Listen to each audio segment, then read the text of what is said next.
मुझसे तो पार्टी के लिए इंतजार ही नहीं हो रहा है। जल्दी से शाम हो और कामिनी मैम सबको गिफ्ट दे। सब कितना खुश हो जाएंगे ना। और उन्होंने तो कहा है कि वो पार्टी के सरप्राइज के लिए सेटिंग करेंगी। अब तो वो सब तभी होगा ना जब मैम साहब आएंगी। कृष्णा, क्या गिफ्ट देने वाली है कामनी जी मुझे? वो मैं आपको नहीं बता सकता हूँ। वो आपको एक सरप्राइज देने वाली है। और अगर मैंने आपको बता दिया उनका वो सरप्राइज खराब हो जाएगा ना। कृष्णा, मेरा जानना बहुत जरूरी है कि कामनी जिज्जी मुझे क्या सरप्राइज देने वाली है। बताओ मुझे। सर जी, मैं कामिनी मैम साहब को दिया हुआ प्रॉमिस नहीं तोड़ सकता हूँ। मेरे बाप ने मेरी माँ को दिया हुआ प्रॉमिस तोड़ा था और मुझे कामिनी मैम साहब के साथ वही काम नहीं करना। मुझे अपने बाप जैसा बिल्कुल भी नहीं बनना। सॉरी सर जी। क्या गिफ्ट देने वाली है मुझे आप? भाई सरप्राइज गिफ्ट है। अगर अभी से बता दिया तो फिर काहे का सरप्राइज? हाँ देखो, अभी पार्टी तो शुरू होने वाली है ना, तब पता चल जाएगा तुम्हें तुम्हारा क्या गिफ्ट है। ठीक से करो ना। वो अरे तुम्हारे जीजा जी जो है ना, हमारी साड़ी की प्लेट भी ठीक से नहीं बना पाते हैं। जी एक बात याद रखना, यशोदा जी की वजह से दोबारा आप इस घर में आ रही हो। अगर कुछ भी ऐसा वैसा किया ना तो याद रखना मैं छोड़ूंगा नहीं। थोड़ी सी अगर शर्म हो ना तो वो रख लेना।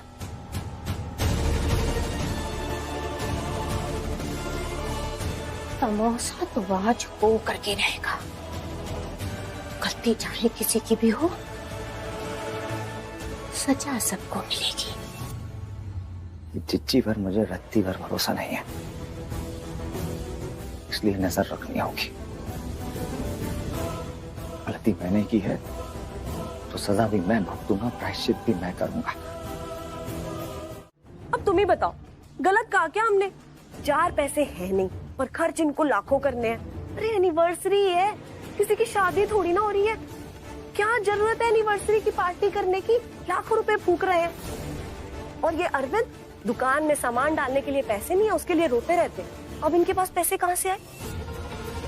और आपको पता है अशोक भैया के पास भी ना आजकल पैसे वैसे नहीं है। उनका काम वाम बहुत कम चल रहा है। अरे नहीं मम्मी, बाबूजी क्या बोलेंगे? उनकी जेब थोड़ी ना ढीली हो रही है। नहीं, यहाँ पे ना सब लोग ऐसे खुश हो रहे हैं जैसे कि अशोक भैया और यशोदा भाभी की पार्टी के अलावा ना और कोई दूसरा काम ही नहीं है। नहीं मम्मी दिल जल रहा है हमारा। ऊपर से ये हमारे पति के पैसों पर नाचे जा रहे हैं तो दिल तो दुखेगा ही ना।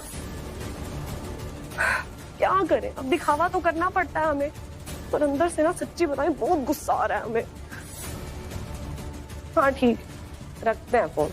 अब ये जो पार्टी की नौटंकी है ना, इसके बाद ही हम फोन करेंगे आपको।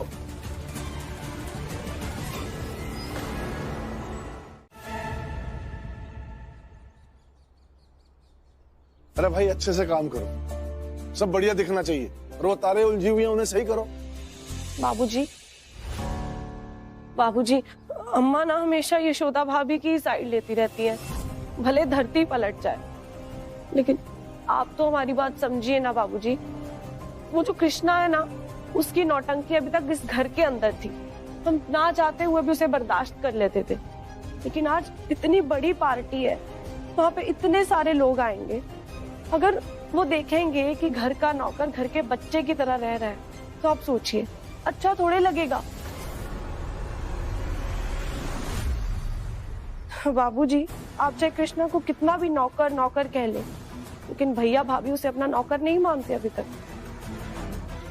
और बाबूजी, पार्टी में सुनाई कम और दिखाई ज्यादा देता है, और फिर लोग याद भी वही रखते हैं जो दिखता है।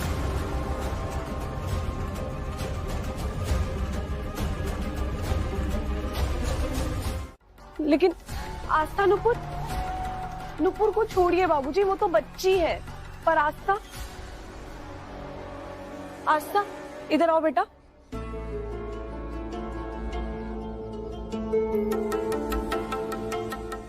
बाबूजी, जब घर में कुछ भी बड़ा होता है ना, तो सबसे ज्यादा खुशी बच्चों को होती है। उनको लगता है कि सब उनकी मन का करेंगे। उनको ना प्राउड फील होता है, उनको इम्पोर्टेंस फील होती है। लेकिन यहाँ जब से ये कृष्णा आया ना इस घर में, आस्था नुपुर के लिए कुछ खास बचा ही नहीं है।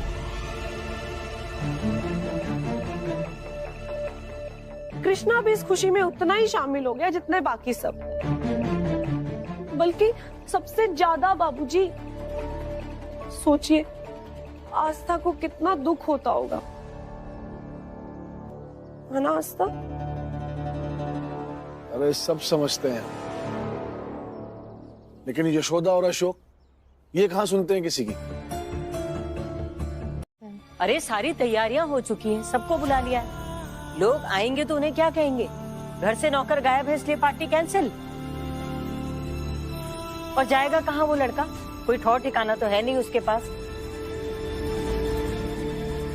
बेवकूफ को इतनी अकल तो होनी चाहिए थी कि पार्टी के दिन ना जाए। सब लोगों को परेशान करके रख दिया। अब जो भी है अम्मा, जब तक कृष्णा घर वापस नहीं आ जाता कोई पार्टी वार्टी नहीं होगी। आइए ढूंढते हैं उसे। मम्मी, पापा, मैं भी आप दोनों के साथ कृष्णा भैया को ढूंढने चलूंगी।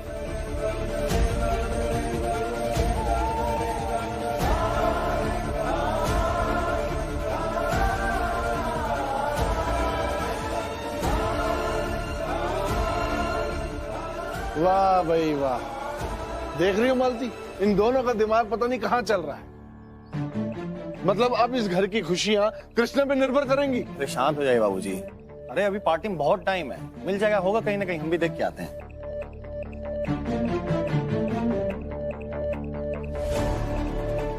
हम तो कहते हैं कृष्णा ना ही मिले, चाहे पार्टी हो या ना हो। कम से कम रोज की किटकिट से तो परेशान नहीं होंगे हम लोग। सही कहते हैं अम्मा, अपना झेला हुआ ही ना अच्छे से समझ में आता है। अरे हम भी तो आपको यही कह रहे थे कि इस कीड़े को ना घर से बाहर निकाल दो, लेकिन आप तो हम पर गुस्सा हो गई थी और आप खुद ही कह रही हैं कि उसको घर से बाहर निकाल दो। छोड़िए अम्मा, अगर हम आपको फिर से कुछ कहेंगे ना, आप फिर हमें यही कहेंगी कि हम आपको भड़का रहे हैं।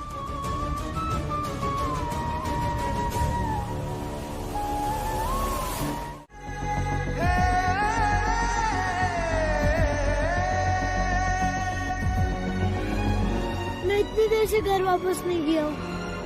यशोदा मैडम जी और सर मुझे जरूर ढूंढ रहे होंगे। बस किसी तरह से ये पेपर रोड तक पहुँच जाए, किसी न किसी की तो नजर पहुँच ही जाएगी इस तक। बस यही एक रास्ता समझ आ रहा है बाहर निकलने का।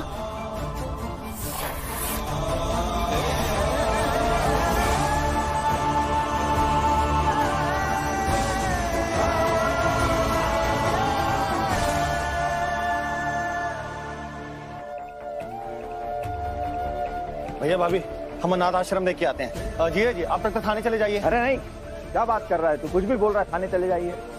थाने जाएंगे पूरा केस बिगड़ जाएगा, बात कोर्ट तक जाएगी और कोर्ट कहेगी कि आप एक बच्चे को नहीं संभाल पाए। कहीं नहीं जाना थाने वाले। हाँ अशोक जी सही कह रहे हैं, ये रिस्क नहीं ले सकते हम लोग। हम सब मिलकर ही ढूंढ लेते हैं, अलग अलग दिशाओं में ढूंढते रहते हैं। चलिए।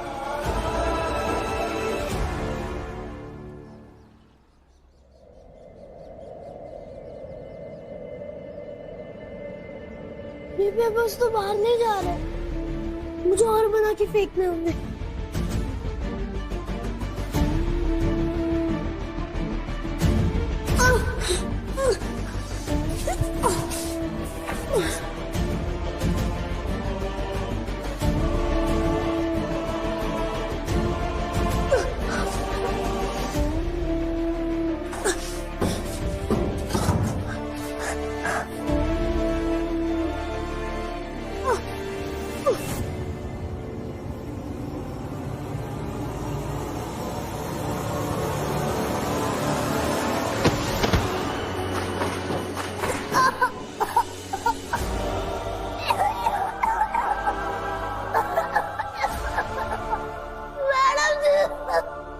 कृष्णा,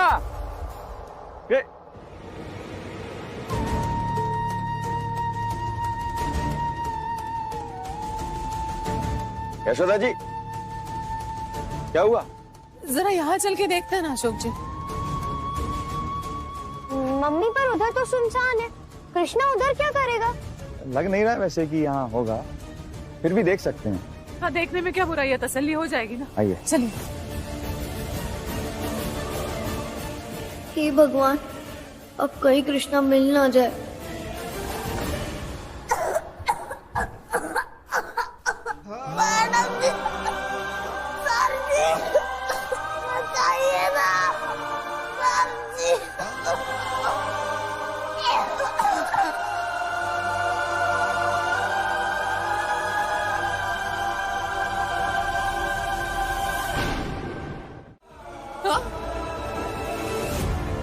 कृष्णा को घर ले आकर हमने अच्छा नहीं किया।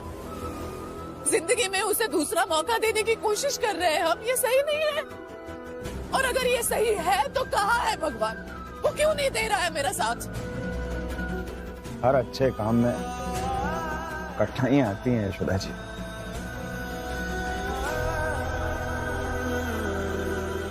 मम्मी, आप ऐसे रोइए मत। आप ही तो कहती है कि भगवान जी किसी न किसी रूप में तो अपने साथ देते ही हैं, तो अब भी देंगे।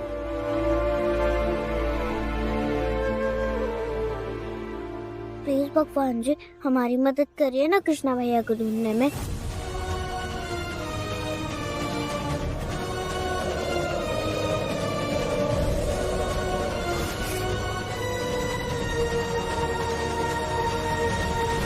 भगवान साथ दे न दे, मैं ढूंढूंगी कृष्णा को। मैं हार नहीं मानूंगी। मैं लड़ूंगी अपने घर परिवार की उम्मीदों पर खरा उतरने के लिए और कृष्णा की जो जिम्मेदारी दी है उसे निभाने के लिए।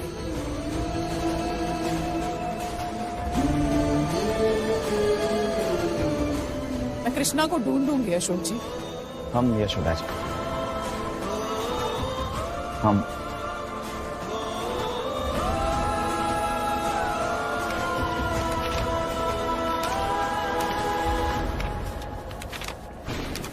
कृष्णा को बंद किया था, मुझे नहीं पता कि वो कैसे बेहोश हुआ। सब उसको होश आएगा तो वो सबको बता देगा कि मैंने ही उसे बंद किया। चाची मुझे बहुत डर लग रहा है, सब लोग मुझे बहुत मारेंगे। सब लोग ये समझेंगे कि मैंने ही उसे बेहोश किया था। मैं क्या करूं चाची, बताओ ना। कुछ नहीं होगा आस्था, तुम डरो मत, ऐसा कुछ नहीं होने वाला। तुम ना बस एक काम करो, तुम ना उस कृष्णा पर नजर रखो। जैसे उसे होश आता है सबसे पहले जाके उससे माफी मांग लो। और हाँ, उसे ना तुम ये कहना कि तुमने ये सब इसलिए किया था ताकि वो इस पार्टी में ना आ सके, ठीक है? और उसे ये भी कहना कि अगर वो तुम्हें अपनी बहन मानता है ना तो वो किसी से कुछ ना कहे और तुम्हें माफ कर दे। लेकिन आस्था, तुम्हारे पास इसके अलावा और कोई रास्ता नहीं बचा, तुम्हें ये करना पड़ेगा। और थोड़ा सा रोना धोना करो, वो इमोशनल कार्ड होता है ना, वो प्ले करो, ठीक है? देखना निकल जाएगा पक्का। घर में एक बोझ की तरह पल रहा हूँ। सब मुझसे सुना नहीं गया और हम दोनों के बीच में लड़ाई हो गई। और लड़ाई करते करते हम कमरे के अंदर चले गए और वो दरवाजा बंद करके वहां से भाग गया। लेकिन तुम बेहोश कैसे हो गए? वहाँ पर एक डिब्बा रखा था जिसमें कुछ था। मैं वहाँ से बाहर निकलने की कोशिश कर रहा था तो डिब्बा मुझ पर गिर गया और मैं बेहोश हो गया।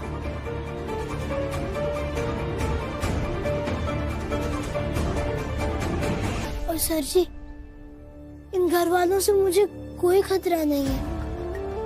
मैं बहुत खुश हूँ यहाँ।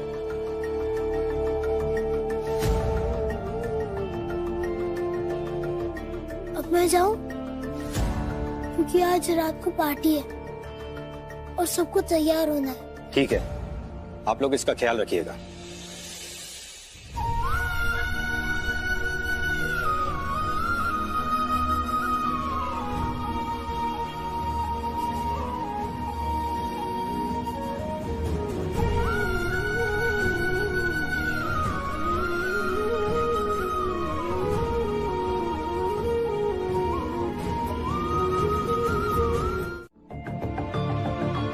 मुझे उससे बात करनी है। कोई तुमसे इस तरह कैसे बात कर सकता है? मैं समझाऊंगी उसे। रहने दीजिए ना आप मैडम जी। वो जो भी था मैंने उसे बहुत पीटा है। और गलती तो मेरे बाप की है।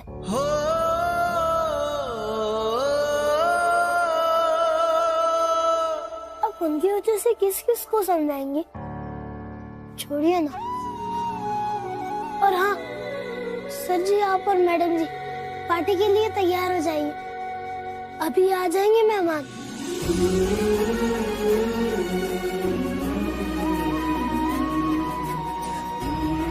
ठीक है, तुम भी अच्छे से तैयार हो जाना। ठीक है। चलिए।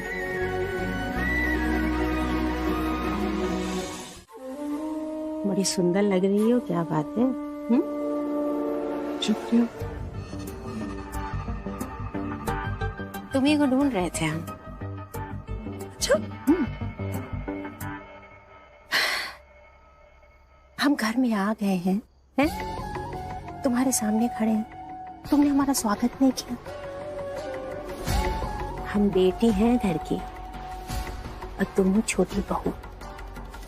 ना तुमने हमारे पैर छुए, ना तुमने हमें पानी पूछा है? अच्छी बात नहीं है ये मास्टर ने।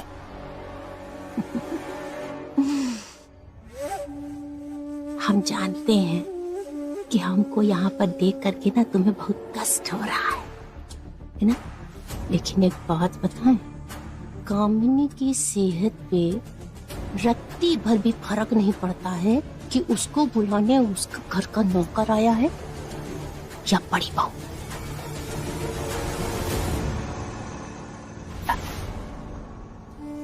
बड़ी बात तो ये है कि तुम्हारी लाख कोशिशों के बाद देखो आज हम यहाँ तुम्हारे सामने घर पे खड़े हैं, और वो भी बड़ी शान से। तो जिस शान से खड़े हो ना, उसी शान से खड़े रहो, या फिर उधर जाके ना नाच लो। बस हमारे सामने मत रहो, बहुत काम है हमें, समझी? मास्टर ने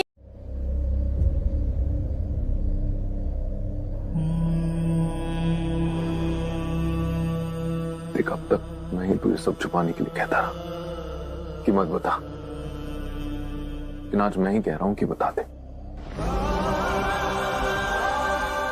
तेरे की बातें किसी और को मुझसे बता लगी और चीजें बिखर जाए तो ही क्यों नहीं बता देता? फिर जो होगा देखा जाए। देख, इतने दिनों से तेरे को मैं परेशान देख रहा हूं कि कैसे घुट घुट कर जी रहा था। और जब इंसान का दम घुटने लगे ना, सांस ना, उसे अपने आसपास की दीवारें गिरा देनी चाहिए। इसीलिए कह रहा हूं, तोड़ दे दीवारें, बता दे सच और कर दे खुद को आजाद।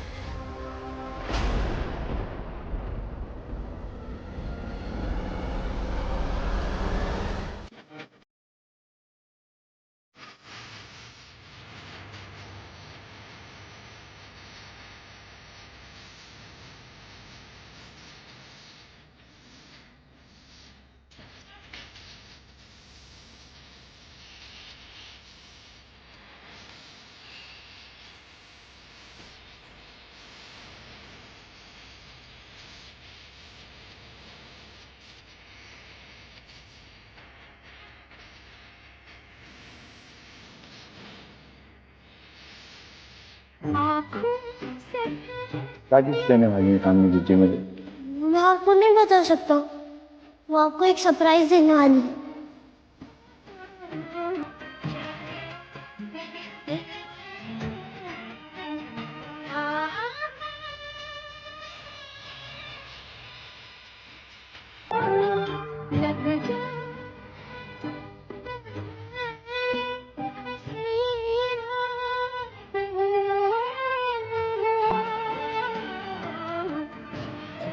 कृष्णा,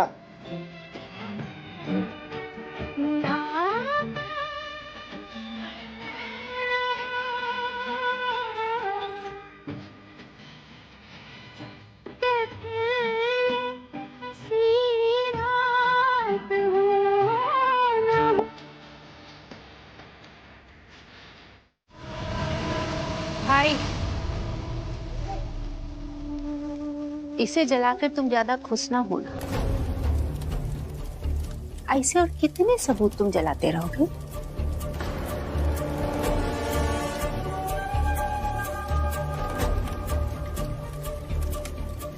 एक ना एक दिन तो सच्चाई सामने आ ही जाएगी ना। ये आग बुझकर राख हो जाएगी।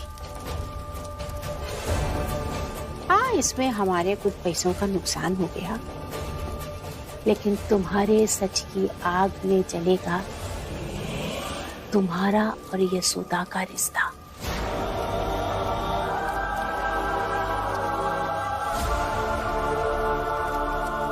और नुकसान होगा तुम्हारी खुशियों का।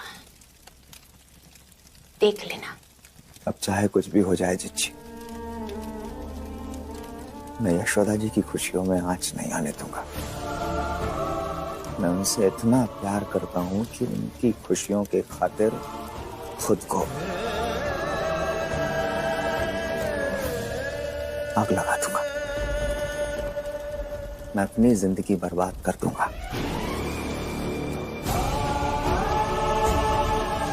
लेकिन उनकी जिंदगी में कोई तूफान नहीं आने दूंगा। आप भी देख लेना।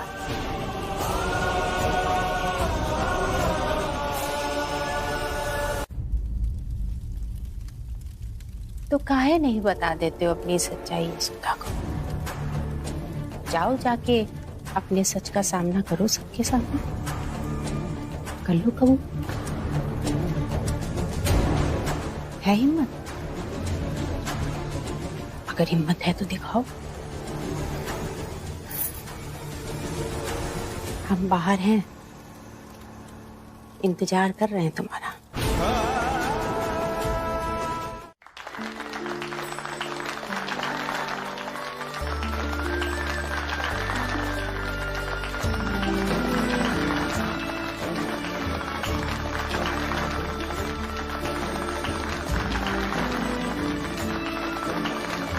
चलो मम्मी पापा, अब आप दोनों जल्दी से केक काटो ना। हाँ मम्मी पापा।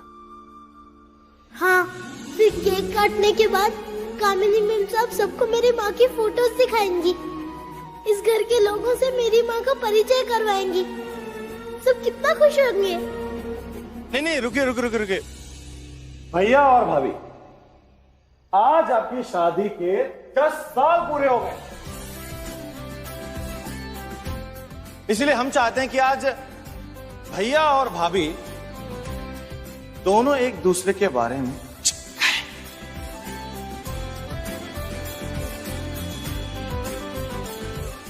अपने ये बीते साथ में 10 साल इसका एक्सपीरियंस हमारे साथ शेयर करें, है ना? तालियां भैया।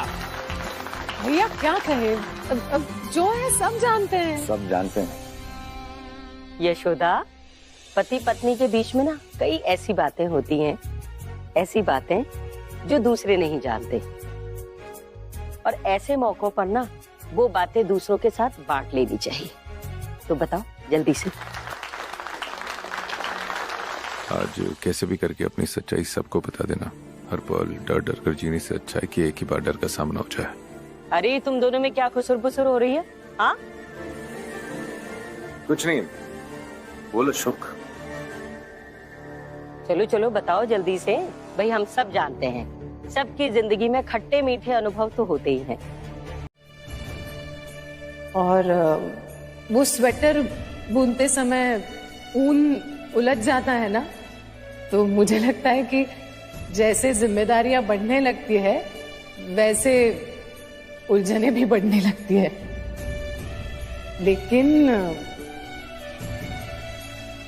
मैं लकी हूं कि मुझे अशोक जी जैसे पति मिले। हाँ, जो मेरी उलझनों को सुलझाकर उन्हें ऊन के गोले की तरह बस लपेटते चले गए।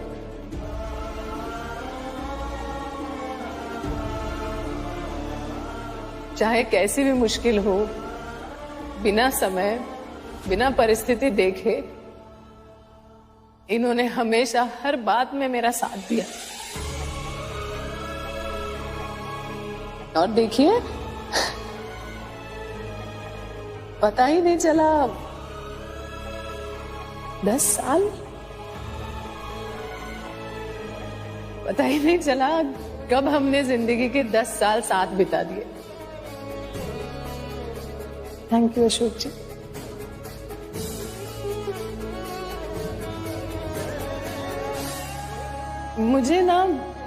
मुझे लगता है दुनिया की सबसे महंगी क्रीम जो किसी पत्नी के चेहरे पे चमक ला सकती है वो है उसके पति की ईमानदारी।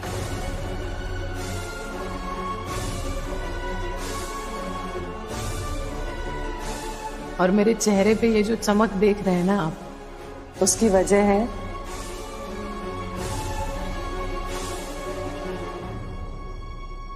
मेरे अशोक जी की ईमानदारी।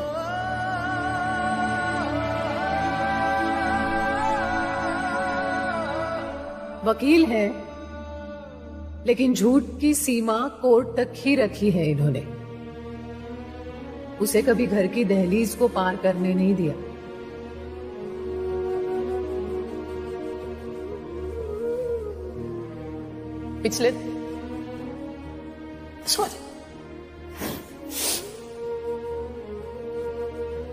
पिछले 10 सालों में अशोक जी की वजह से मैं एक बेहतर इंसान बनी।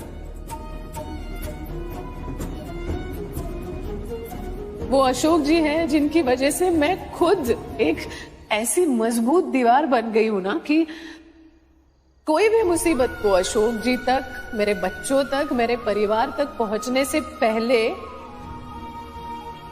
रोक लेती हूँ। हमारे पापा ने ही सिखाया। हाँ कृष्णा भैया, ये गाना हमें हमारे पापा ने ही सिखाया। मैं तो तब छोटा ही था, तब से माँ ये गाना गा रही है। ये गाना उन्हीं का है। और प्लीज आप लोग इस गाने को लेकर झूठ मत बोलिए, ये मेरी माँ का गाना है। कृष्णा भैया, ये गाना आपकी माँ का कैसे हो सकता है? ये गाना पापा ने ही बताया था कि ये गाना उनके एक फ्रेंड ने लिखा है ना पापा? आपने ही कहा था ना? नुपुर और आस्था सच बोल रही है, क्योंकि मुझे भी यही बताया था अशोक जी ने। और कृष्णा को भी मैं जानती हूँ, वो झूठ नहीं बोलता है। भाई बच्चे पूछ रहे हैं, बताओ हाँ गाना किसने लिखा है? हमको लग रहा है कि हो सकता है तुम्हारे पापा का जो दोस्त था ना, वो कृष्णा की माँ थी, है ना भाई?